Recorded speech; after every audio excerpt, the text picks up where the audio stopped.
오케이. 그러면 또 이어서 살펴보도록 하겠습니다. 짧은 거 하나 띄워봐야 되겠죠? 40분짜리 띄고 그리고 이제 빅브레이크 갖고 살펴보겠습니다.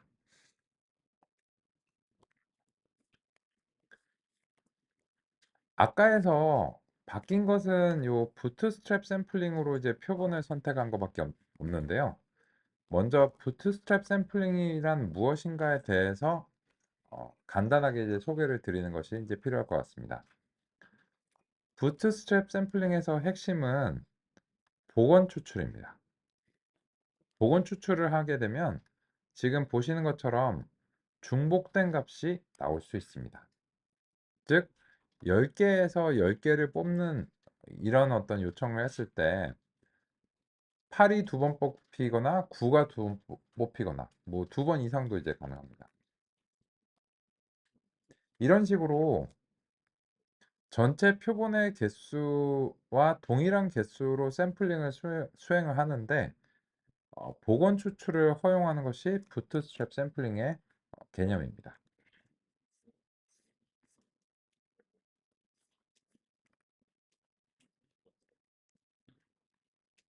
부트스트랩 샘플링은 통계학과 머신러닝에서 널리 사용되는 샘플링 기법으로 주어진 데이터 집합에서 복원 추출을 통해 샘플을 생성합니다.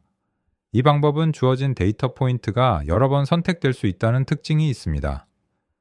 따라서 각 샘플은 원본 데이터 집합에서 선택된 데이터 포인트를 포함하며 선택된 데이터 포인트는 다시 원본 데이터 집합에 포함될 수 있습니다.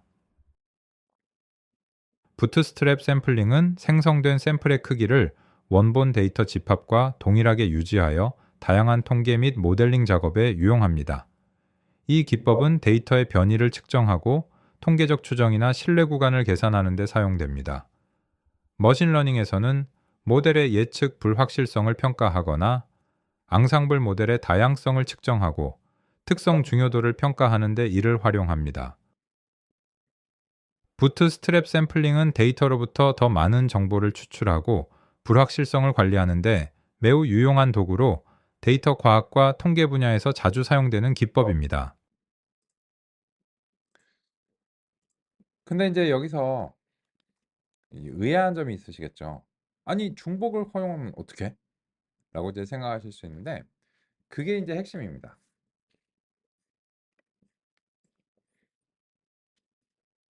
랜덤 포레스트는 과적한 문제를 개선하기 위해 다수의 결정 트리를 활용하는 머신러닝 알고리즘입니다.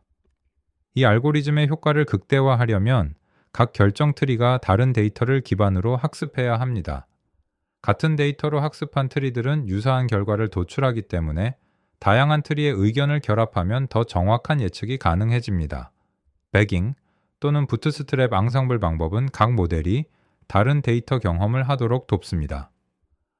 부트스트랩 샘플링을 통해 원래 데이터셋에서 무작위 부분 집합을 추출하며 이는 여러 장점이 있습니다. 첫째, 모델은 다른 데이터에서 학습함으로 예측 성능이 향상됩니다. 같은 데이터 포인트가 반복해서 선택되어도 일부는 자주 등장하고 일부는 생략될 수 있어 데이터에 지나치게 적합해지는 것을 방지합니다.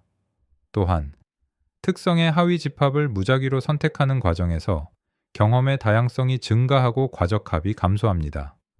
서로 다른 모델의 결과가 결합되면 노이즈에 대한 민감성도 줄어듭니다. 독립적으로 훈련되는 각 트리는 병렬로 처리할 수 있어 여러 모델을 동시에 훈련시키는 것이 가능합니다. 이러한 앙상블 방법은 다양한 모델의 조합으로 편향을 줄이고 전체적인 분산을 조절해 줍니다. 결론적으로 백인과 부트스트랩 샘플링은 모델의 다양성과 안정성을 증가시키며 전체 성능을 개선합니다. 이를 통해 더욱 효과적인 일반화 능력을 갖춘 모델을 구축할 수 있습니다.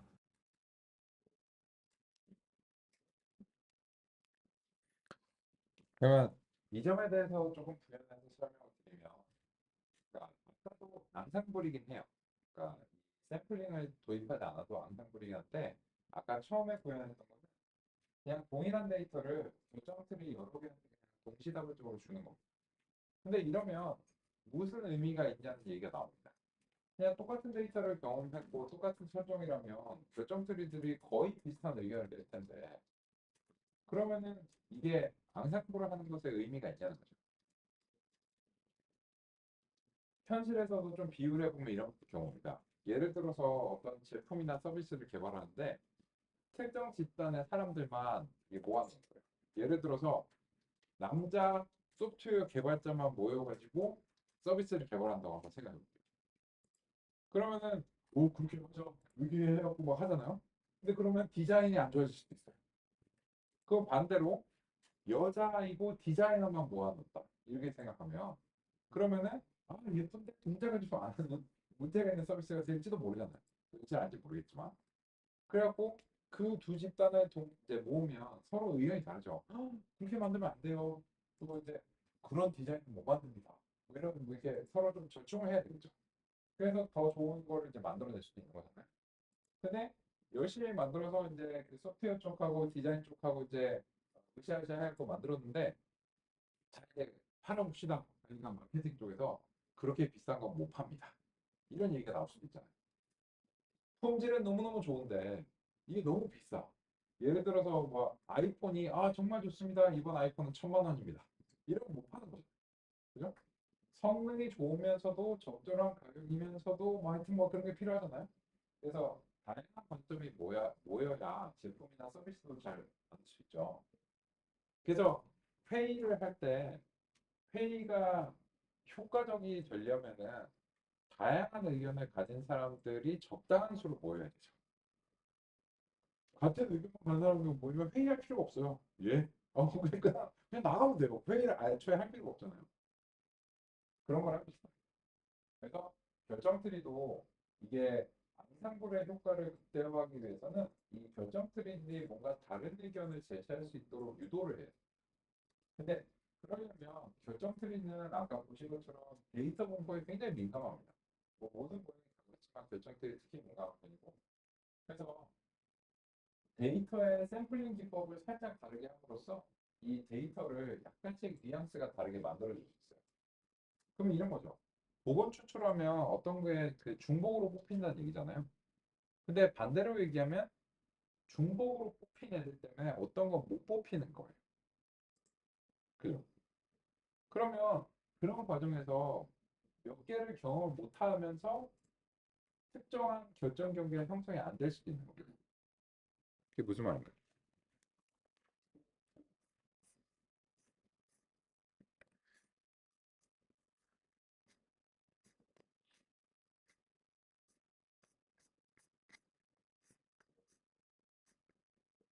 이걸 데이2에다가 해버렸네. 데이3를 옮겨 놓겠습니다. 요게 예를 들어서 그 요 표본이 어떤 결정 트리의 부트스트랩 샘플링에서는 뽑히지 그러니까 얘가 못 들어온 거예요. 다른 애가 중복적으로 들어왔고. 그러면은 얘를 경험을 못함으로 인해서 요 경계를 안 만들겠죠. 어떤 결정 트리. 이런 기회를 제공한다. 부트스트랩 샘플링.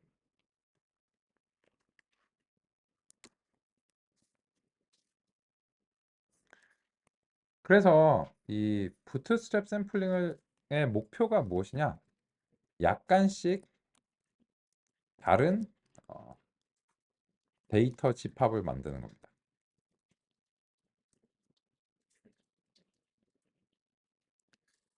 그런데 그것만으로는 조금 부족할 것 같다. 라고 해서 그 랜덤리스가 하나 더 들어갈 수 있는데요. 아까 이제 이미 소개해드린 그 맥스 피처스입니다. 이 맥스 피처스를 이제 100%를 제공하게 되면 이제 그 전체를 다 경험을 시켜주는 건데 이거를 이제 그 제곱근의 이제 개수만큼으로 설정한다든지 하면 이러면 이제 실제로 경험이 많이 달라지게 됩니다. 그죠? 그러니까 서로 다룰 수 있도록 랜덤리스를 이제 강하게 이제 주입하는 건데 이걸 이제 그 평균 성능을 좀 우리가 그 측정을 해보겠습니다. 그래서 이제 첫 번째로는 이제 요 평균 성능으로 이제 최종적으로 보면은 이제 96까지 올라왔어요.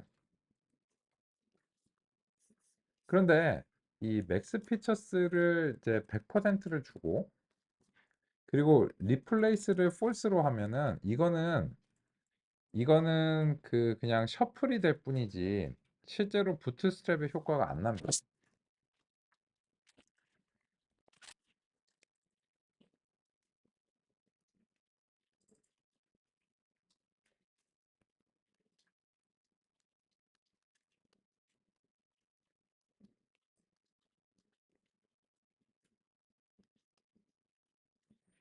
여기서 리플레이스를 false로 하게 되면 이거는 그냥 셔플일 뿐이고 부트스트랩 샘플링이 아닙니다.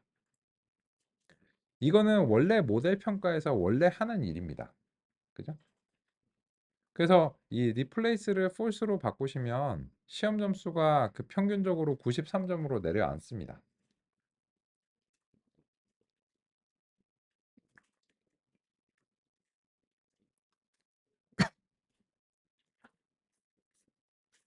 그런데 이제 리플레이스를 다시 이제 true로 해서 살펴보시면 시험 점수 평균이 96까지 오릅니다.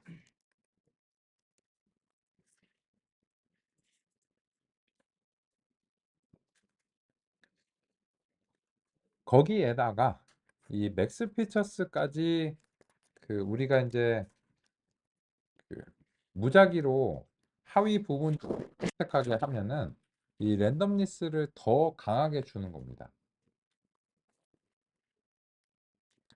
이렇게 했을 때 뭐 지금으로서는 별 차이가 없어 보이는데 이렇게 하면은 이제 조금씩 더 이제 랜덤니스를 이제 강하게 주는 거고요. 이거를 이제 좀 더 강하게 주기 위해서 일부러 제가 뭐 0.30%만 이렇게 이제 하도록 하겠습니다. 30%면은 9개인데, 그죠? 근데 제곱근을 하게 되면은 5개니까 이거보다는 더 강하게 줘야 되겠네요. 그럼 이제 그냥 5개보다 적은 뭐 3개 이렇게 이제 인트로 정해주죠. 그래도 이제 큰 차이는 없네요. 그죠?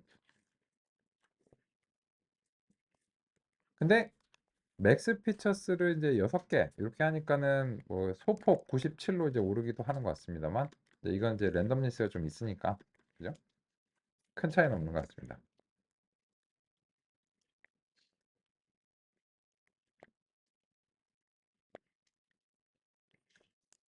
그래서 이제 맥스 피처스가 이제 100%의 이제 지금의 경우에는 100%이거나 아니면은 이제 그 중에서 이제 하위에 이제 몇 개만 사용한다고 해도 큰 차이는 없는데 여기 이제 차이가 이제 있을 수도 있습니다. 이게 랜덤 포레스트입니다. 그러면 교재랑 싱크를 맞춰 보겠습니다. 122페이지로 가보겠습니다. 원리는 다 아신 거예요.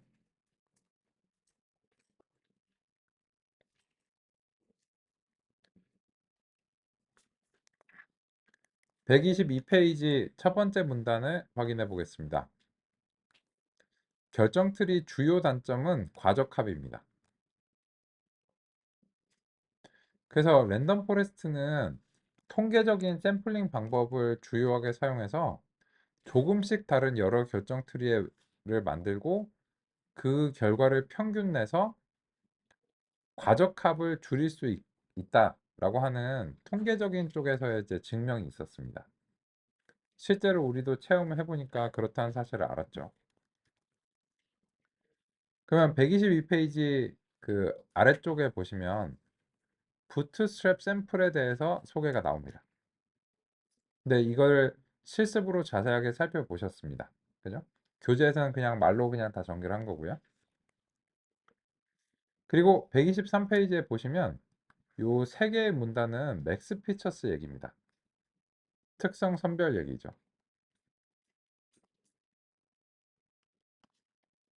그것도 뭔지 자세하게 아셨죠? 그래서 이 두 가지를 조합해서 랜덤 포레스트를 하는데 지금 보신 것처럼 부트스트랩 샘플링을 하게 되는 걸로 거의 대부분의 효과가 납니다. 근데 이제 두 번째로서는 이제 특성 선별을 이제 해가지고 그 가장 마지막 세 번째 가장 마지막 문단을 볼게요. 맥스 피처를 낮추면 랜덤 포레스트들이 많이 달라지고 깊이가 깊어지게 이제 된다라고 이제 나오는데요. 그래서 이제 이런 경우가 뭐 결론적으로 도움이 될 수도 있다라고 하는 것입니다. 랜덤 포레스트의 원리를 자세하게 아셨네요. 각각은 그냥 그래서 결론적으로 보시면 실제로 거의 랜덤 포레스트의 구현은 한 요렇게 구현할 수 있는 겁니다. 거의.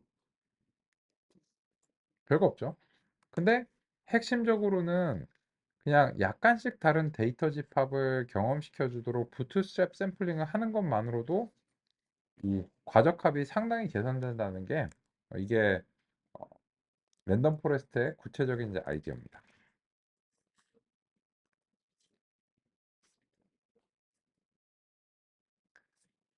그리고 랜덤 포레스트를 사용하게 되면 그럼 이제 또 좋은 점이 있는데요.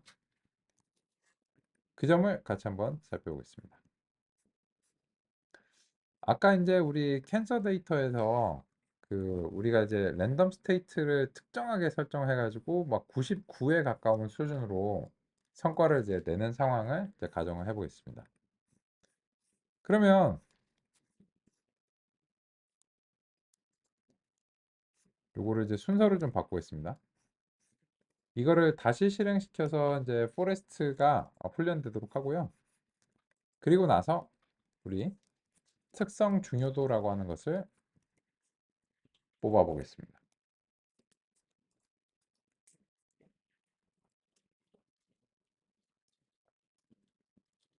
제 마음을 잘 알았네요.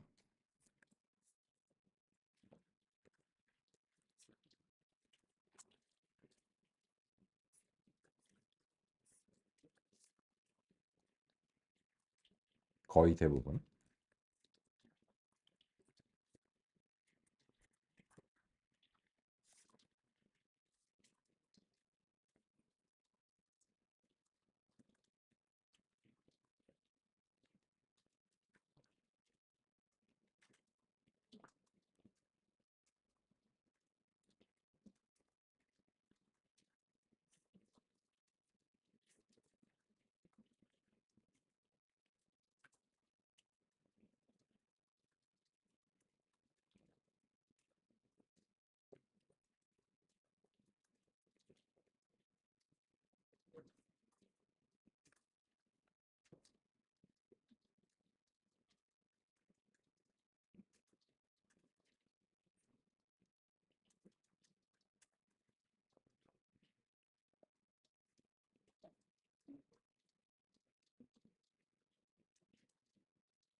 이거는 두 개를 좀 비교를 해 보겠습니다. 그래서 그냥 단일 결정 트리도 같이 좀 훈련을 시켜 볼게요. 이 하나의 셀에서.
여기서 이제 안정화시키고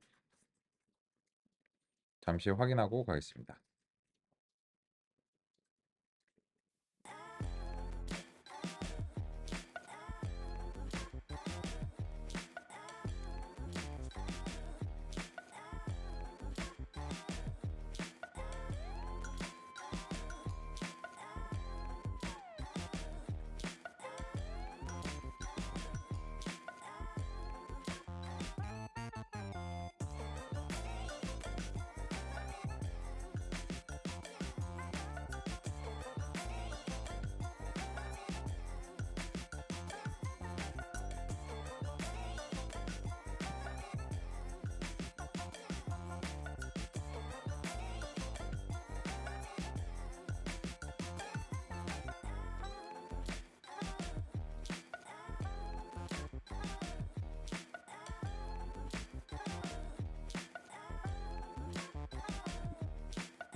그러면 같이 한번 보겠습니다.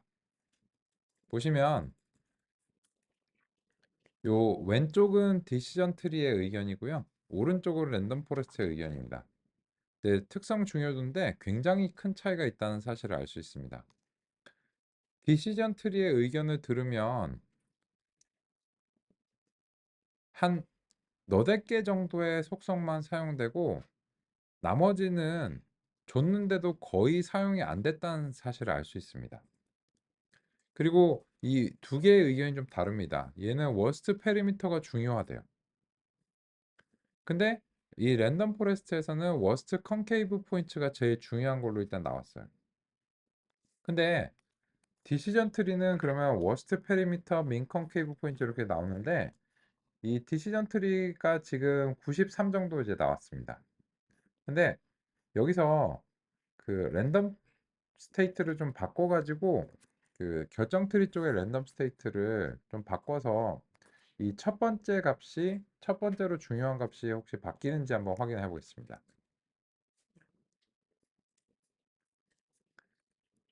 비슷한 성능을 내면서 이제 바뀔 때까지 좀 볼게요.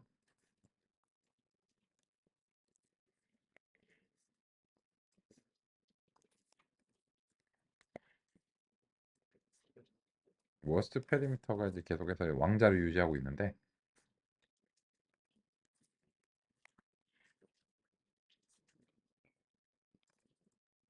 잘 안 바뀌는군요. 아, 랜덤 포레스트 쪽으로 바꾸고 있었구나. 죄송합니다.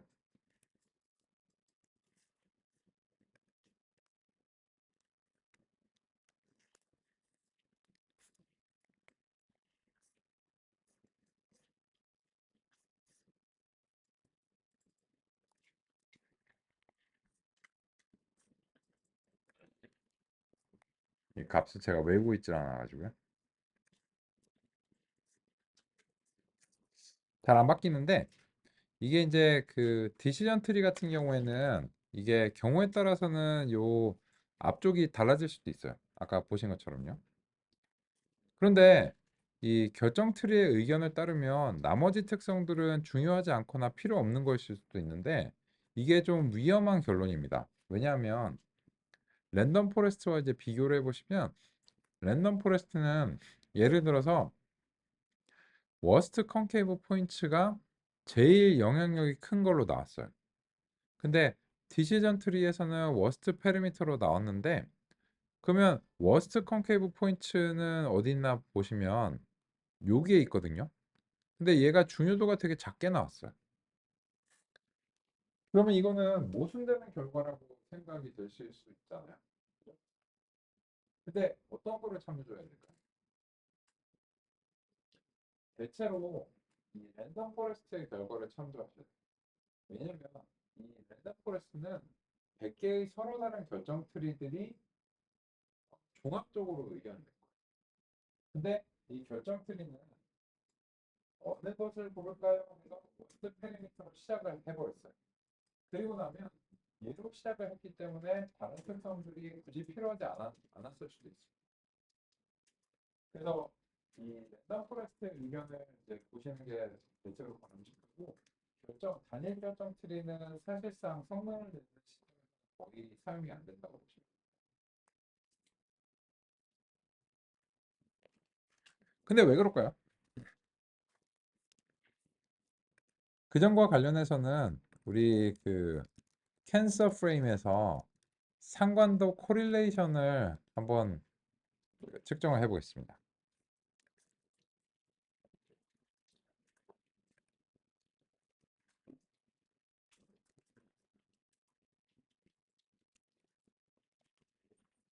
여기서 이제 이 마지막에 그 타입 부분을 좀 제외를 해줘야 될 것 같아요. 그래서 이제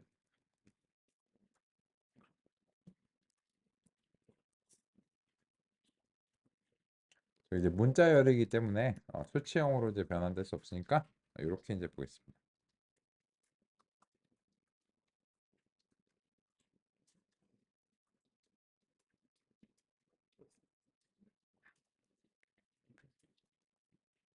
이거를 이제 보시면 이제 왜 굳이 이걸 봤냐 하면은 왜 어떤 결정 트리는 몇 개만 속성을 사용하고서 나머지를 사용하지 않는가라고 하는 점을 우리가 이제 분석해 보기 위해서입니다.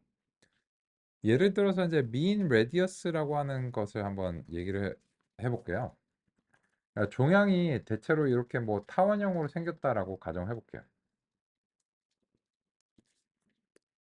그러면 이 종양의 크기를 측정하는 데서는 대체로 이 타원의 반지름이 두 개가 있잖아요. R1하고 R2가 있겠죠.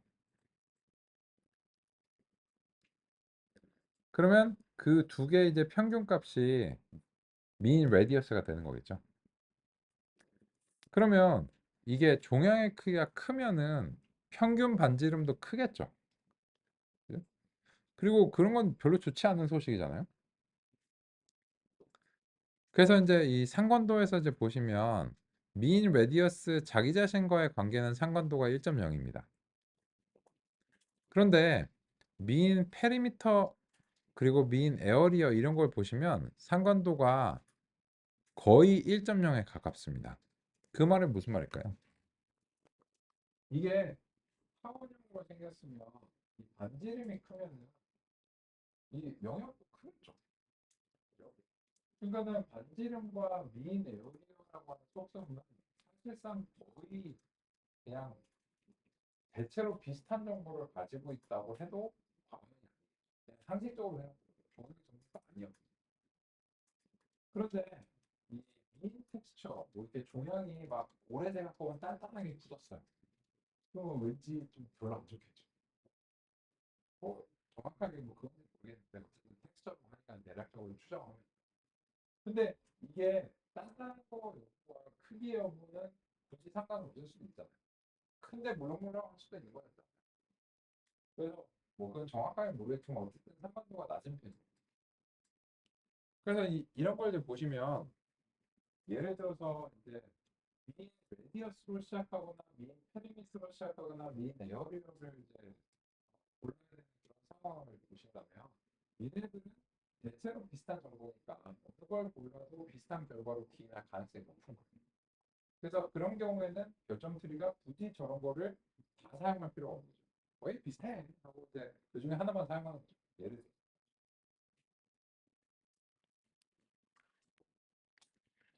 그러다 보니까 이런 어떤 특정한 경우에는 이 보시면 결정 트리가 굳이 다 사용할 필요가 없다라고 그 생각하고 어느 하나를 이제 골랐을 때 다른 것들이 이제 중복적인 정보가 있으니까는 굳이 그거 없이도 나는 순수 노드로 끝낼 수 있어. 이렇게 이제 된 거고. 그래서 이제 상위 5개 정도만 사용해서 거의 대부분 이제 해결한 것으로 보입니다.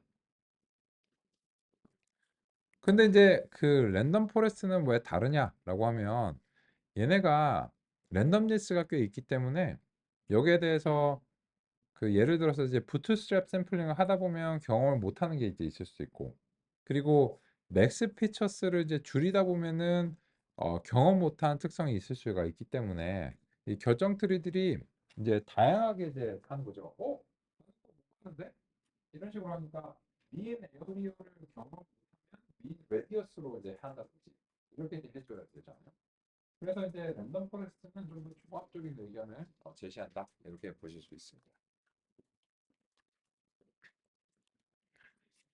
그러면 이제 랜덤 포레스트에 대해서 정리해서 이제 마무리해 보겠습니다. 126페이지 정도에서 펼쳐놓고 마무리하겠습니다.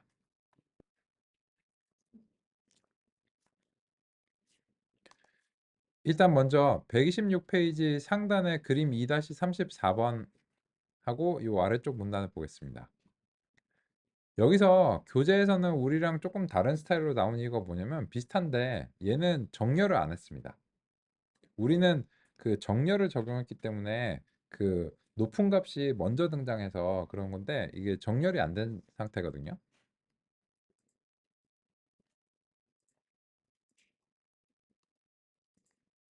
그래서 약간 느낌이 다른 겁니다. 그 문단을 공감해 보겠습니다. 이미 그 논의한 내용이죠.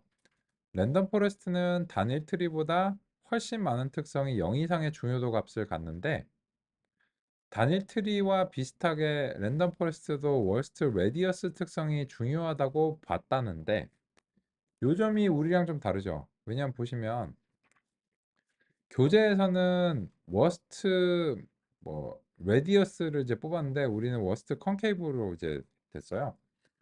요거는 이제 교재에서 사용된 요 난수 초기 값들과 달라서 그렇습니다. 그래서 이제 그렇고요.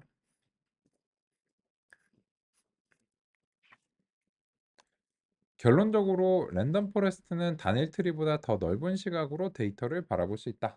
그래서 항상 선호하는 것이 바람직하다라고 하는 것이죠. 그러면 마무리해서 장단점과 매개 변수로 마무리해 보겠습니다. 서머리인데요. 결론은 이겁니다. 랜덤 포레스트는 현재 가장 널리 사용되는 머신러닝 알고리즘 중에 하나임은 확실합니다. 이 서술은 2020년대에도 여전히 유효합니다. 딥러닝인 줄 알았는데 아닙니다. 의외로 그 이 랜덤 포레스트가 표 형식의 최강자입니다. 그러니까 표 형식의 데이터가 있으시면 랜덤 포레스트로 해결할 가능성이 되게 높습니다. 왜 그런가 하면은 성능이 뛰어나죠. 튜닝 거의 필요 없죠. 단위 조정 안 해도 되죠. 그래서 그냥 썼는데 좋은 성능이 나오는 경우가 랜덤 포레스트가 상당히 많습니다. 그래서 다음 주에 뭔가를 이제 하셔야 돼요. 기계학습으로 뭔가 여기 배운 걸 좀 써보고 봐야 되겠는데 하면은 표 형식의 데이터잖아요. 그러면은 일단 랜덤 포레스트로 시작하시면 기분 좋게 시작하실 가능성이 높아요. 결과가 상당히 잘 나옵니다.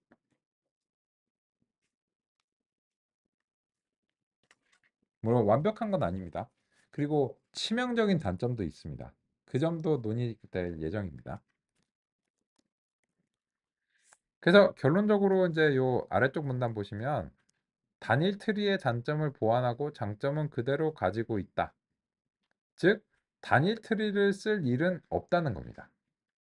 90년대 이후로는. 딱 하나의 경우가 있는데 시각화의 경우만 하나의 결정 트리를 쓰는데요. 예를 들어서 발표자를 만드셔야 돼요. 이게 왜 이렇게 된 거야? 뭐 이렇게 발표자를 이렇게 만드셔야 되는 경우에는 그때는 단일 트리를 할 수밖에 없잖아요. 왜냐하면 랜덤 포레스트는 그래프 100개가 나오니까. 그죠? 그래서 그냥 예시로 그래프를 만드실 때를 제외하고서는 무조건 거의 랜덤 포레스트로 이제 시작하신다. 이렇게 이제 보면 되겠습니다. 그리고 이제 이 127페이지 이제 보시면 여기서는 이제 그 설정들에 대해서 좀 소개를 하고 있는데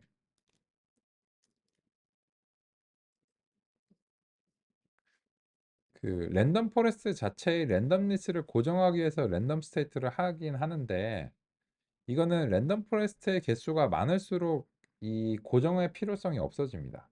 근데 만약 이 결과가 많이 출렁인다라고 느끼시면 그러면 이 결정 트리의 개수를 늘리면 됩니다. 무슨 말인가?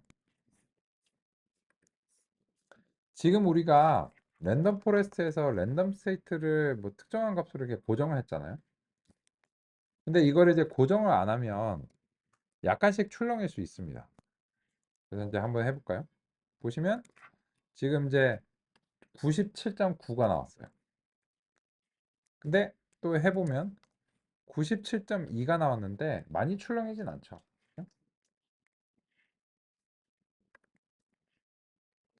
근데 1%, 한 2% 정도 이제 차이가 나는데 이런 경우에는 결정 트리의 개수를 뭐 200개 이런 식으로 이제 늘려주면은 좀 더 안정화될 가능성이 있습니다. 그러면 결정 트리의 개수를 200개로 늘리고 살펴보면 느낌적인 느낌으로 97에 안착하는 느낌입니다. 그죠? 그래서 이제 이런 경우에 결정 트리의 개수를 늘려주시는 게 이익이 있을 수 있습니다. 그런데 그러다 보면 또 문제가 있을 수 있는데 뭐냐면 지금은 아닌데요. 이게 그 훈련이 몇 시간이나 며칠이 걸릴 수도 있어요. 데이터의 규모가 크면. 그런데 그런 경우에 랜덤 포레스트를 200개, 400개 만들라 이렇게 하면은 100개로 예를 들어서 하루가 걸리면 200개 만들라고 하면은 이틀이 걸릴 수도 있어요. 최악의 경우에. 그래서 그런 경우에 대비해서 여기서 병렬 처리 설정이 기본적으로 제공됩니다. 이거는 지금은 이익이 없는데 일단 설정하시는 법을 알려드릴게요. n잡스라는 설정이 있고 이거를 원래는 기본적으로 1입니다. 이 값이. 근데 이게 무슨 의미냐면 멀티코어의 개수를 지정하는 겁니다.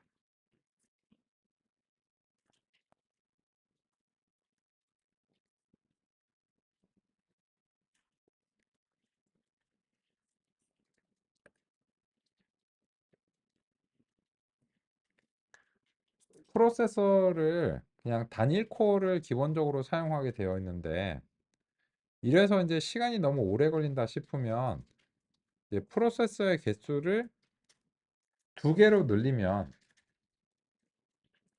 잠재적으로 2배까지는 아니어도 빨라질 가능성이 있죠. 근데 그 지금 현재 프로세서 개수가 몇 개인지 우리가 알기 어려운 경우가 있잖아요. 그러면은 마이너스 1을 하면 모든 프로세서를 사용합니다. 근데 지금의 경우에는 오히려 분리하는 비용이 더 비싸기 때문에 더 빠르지는 않을 거예요. 그래서 지금은 오히려 살짝 더 느립니다.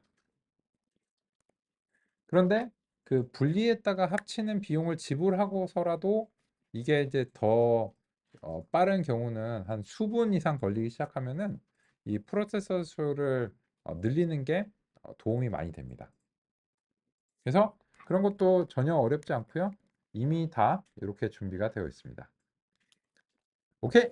그러면 이번 시간으로 랜덤 포레스트를 마무리하도록 하겠습니다. 빅브레이크 이후에 또 다른 내용, 새로운 내용으로 살펴보겠습니다.